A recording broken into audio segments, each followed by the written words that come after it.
علماء الإسلام, les savants de l'islam. Les savants de l'islam, une émission préparée et présentée par le professeur Ahmed Jabbar. Les savants de l'islam en coopération avec le Conseil supérieur scientifique et culturel de la Grande Mosquée de Paris et Radio Orient. حلقة اليوم عن ابن باجة. Aujourd'hui, je vais vous parler d'un homme de science qui s'est investi dans beaucoup de domaines et qui a eu dans chacun d'eux des idées nouvelles. C'est aussi l'histoire d'un citoyen qui s'est engagé en politique et qui en a payé le prix. Il s'agit d'Abou Bakr ibn Sa'ir, en référence peut-être au métier de joaillier de son père. Mais dans les sources arabes qui l'ont évoqué, il est connu sous le nom d'Ibn Baja. On ignore la date exacte de sa naissance, qui a eu lieu à Saragosse entre 1077 et 1082. Cette ville était gouvernée par des princes dont la politique culturelle et scientifique, très efficace, avait permis à leur capitale de devenir un pôle incontesté en philosophie et en sciences exactes. Ibn Baja va grandir dans cet environnement caractérisé à la fois par un haut niveau intellectuel de son élite et par une grande tolérance dans les relations sociales. On ne connaît pas le contenu de sa formation dans le détail, mais on peut le déduire de ses futures orientations et de ce qui nous est parvenu de ses publications. En mathématiques, il maîtrisait la géométrie euclidienne et celle des coniques d'Apollonius. Et c'est lui qui nous informe qu'après avoir acquis sa première formation dans ce domaine, il décide d'aller à Valence pour y suivre les cours d'un grand spécialiste de la géométrie.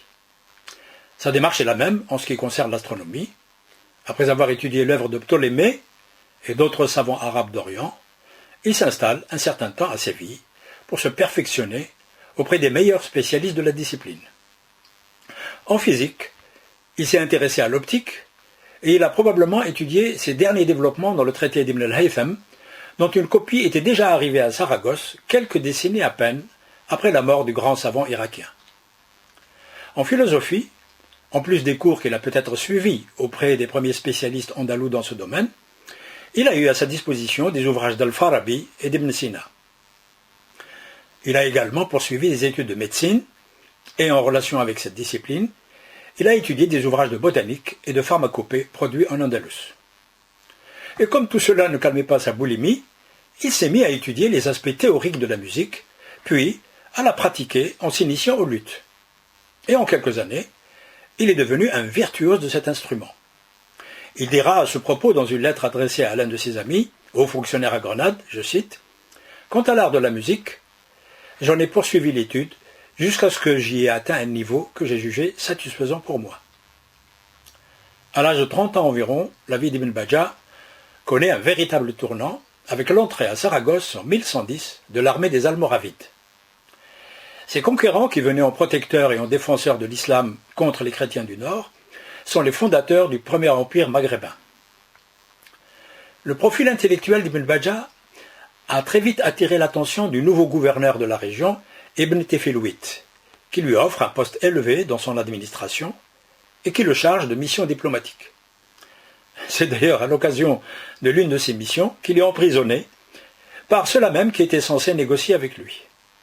Au cours de sa détention, il commence la rédaction d'un traité de philosophie qu'il poursuit à Saragosse après sa libération. Mais en 1118, c'est au tour de l'armée chrétienne d'Aragon de prendre la ville.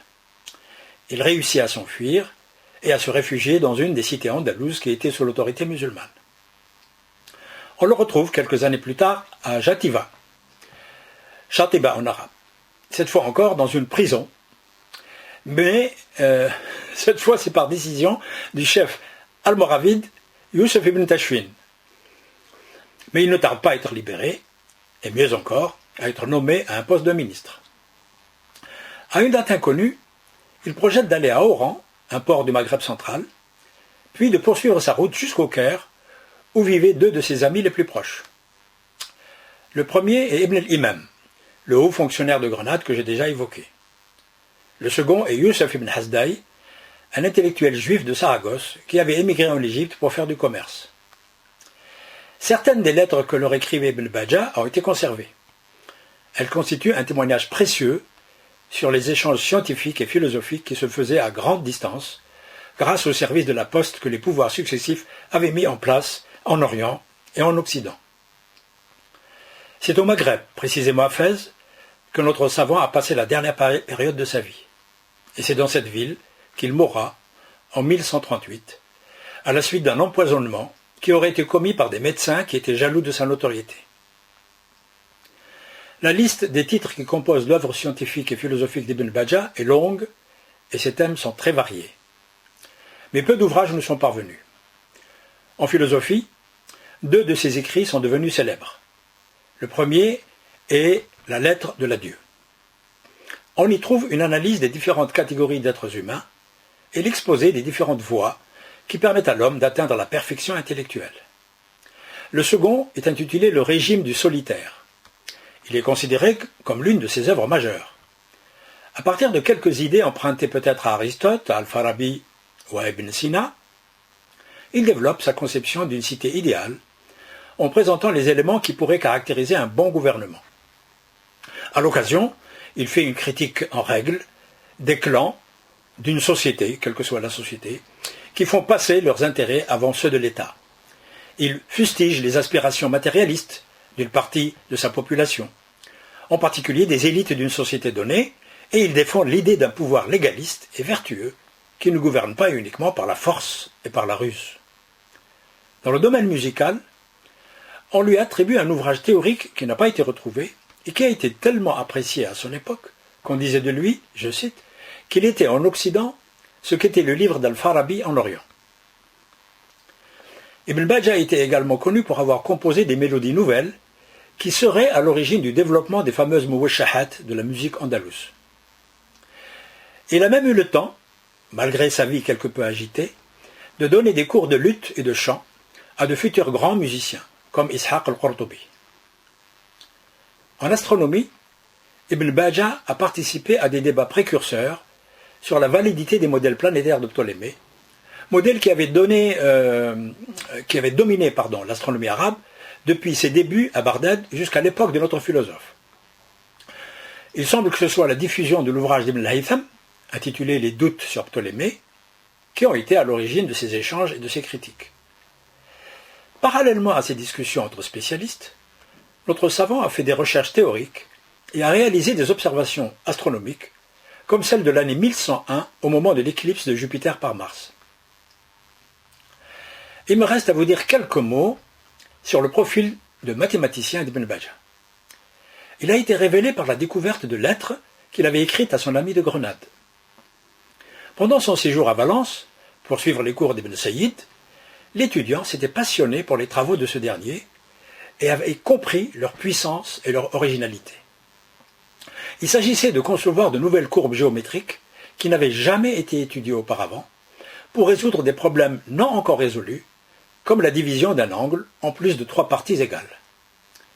À la mort du professeur, Ibn Bajjah décide de finir son travail.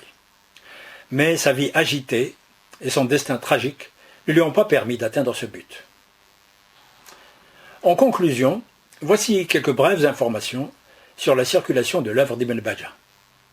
Cette circulation a été en fait très très modeste. En Andalous même, 2 savants ont été influencés par sa pensée ou par le contenu de certains de ses écrits. Le premier est le philosophe et médecin Ibn Tufayl, qui, pour rédiger son célèbre essai philosophique Hayy ibn Yaqdhan, le vivant fils du vigilant, a probablement puisé une partie de son inspiration dans le régime du solitaire d'Ibn Bajjah. Le second n'est autre que le grand penseur et théologien juif Maïmonide, qui s'est nourri des écrits philosophiques du savant de Saragosse et qui n'a pas tari d'éloges envers lui.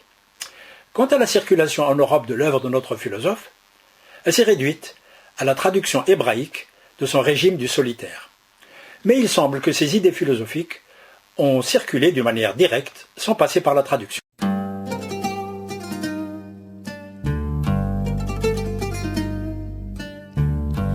كنا مع برنامج علماء الإسلام. C'était les savants de l'islam. Les savants de l'islam, une émission préparée et présentée par le professeur Ahmed Jabbar. Les savantes de l'islam en coopération avec le Conseil supérieur scientifique et culturel de la Grande Mosquée de Paris et Radio Orient.